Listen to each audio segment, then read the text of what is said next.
My name is Avril James, and I'm the Piedmont Women's Heart Support Network Program Coordinator for the Southside. I'm going to take you through a series of gentle stretches or range of motion exercises to help offset extended periods of sitting. These stretches are safe and easy. They'll help improve circulation and give your back a well-deserved stretch. Go ahead and stand up if you haven't already done so. You can take off your shoes if you want to, but I'm going to keep mine on. For our first exercise, we're going to do heel to toe rocks. For this exercise, if you're a little more wiggly or unbalanced, you might want to put your hand on the desk, and you're going to literally rock back on your heels and let the front of your foot lift up and then roll up onto the balls of your feet. You can even enhance this with your breath. Exhale, rock back on the heels. Inhale, lift up onto the balls of the feet as best you can. Back and forth, let's say about 10 times. Back and forth, exhaling, inhaling, slow and steady, getting some of that pooled blood up out of your calves.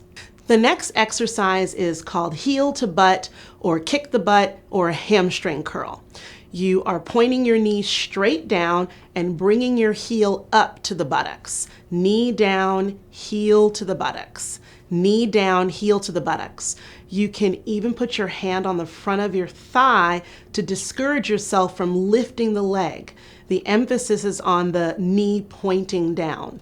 You can take those nice steady breaths that you started with the heel rocks.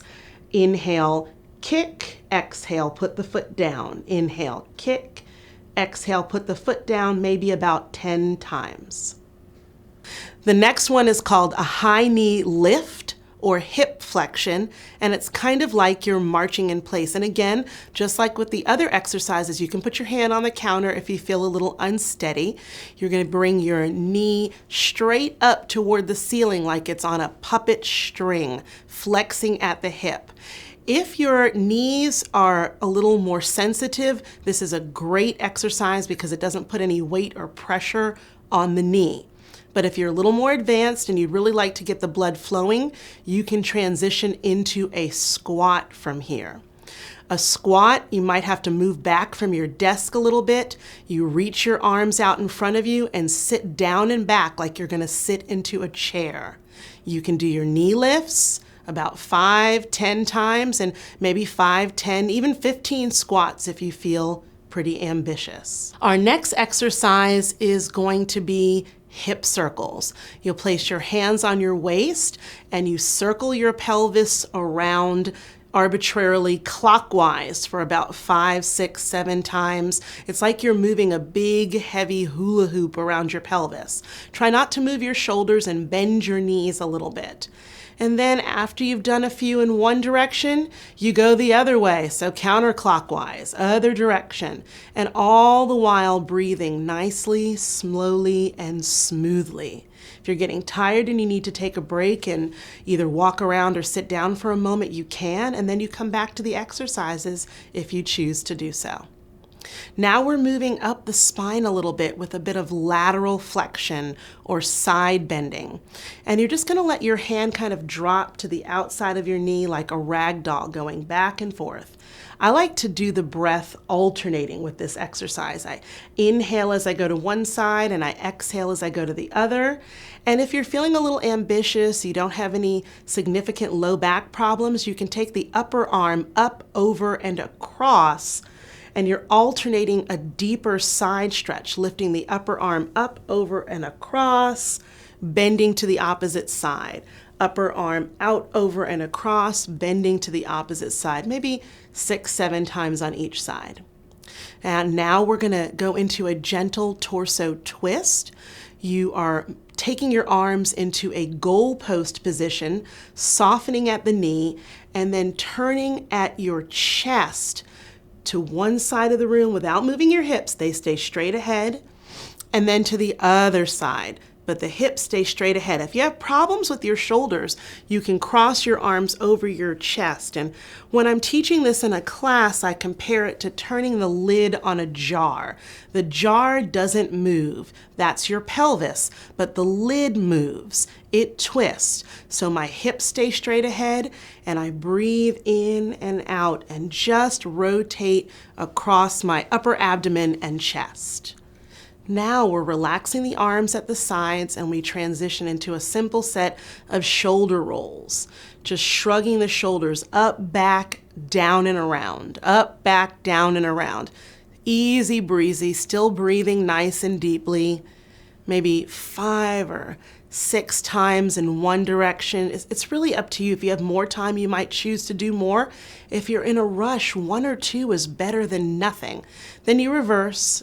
Up, forward, down, and back. Up, forward, down, and back. Nice, steady breathing. Then we're going to transition instantly into turning the doorknobs. And I'm just internally rotating my entire arm from the shoulder to the hand, and then externally rotating from the hand to the shoulder.